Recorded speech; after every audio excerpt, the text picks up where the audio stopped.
நைனான்னு தானே கூப்பிட்றேன். ஆனால் நான் ரொம்ப போதை ஆயிட்டேன்னா டே கோபாலின்னு கூப்பிடுவேன். புறம்போக்கு போய் சேரவேன். அம்ஜிக்கிற தாண்டாத நைனாவை டீ நகரில் பெரிய ஒயின் ஷாப் கூப்பிட்டு போனேன். பார்த்தீங்கன்னா இதுதான் சென்னையிலே பெரிய ஒயின் ஷாப். பா பார்த்ததும் போதையறதுடா. பாருங்க, நம்ம விதவிதமாக சரக்கு அடிக்க காசு வாங்கி கொடுத்த நைனாவை கூப்பிட்டு போய் விதவிதமாக சரக்கு வாங்கி கொடுக்குறதா நியாயம்? விஸ்கி ரம்மு பீருன்னு சரகையிலே இழைச்சிட்டேன்.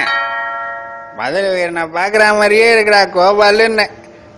அந்த இடத்துல குழந்தையாட்டம் ஆந்தி எடுத்துட்டான்.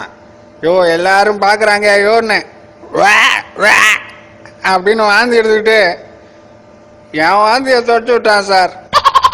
டாஸ்மார்க்கில் நான் நைனா வானேன். நைனா என் பிள்ளையா மாறினான்.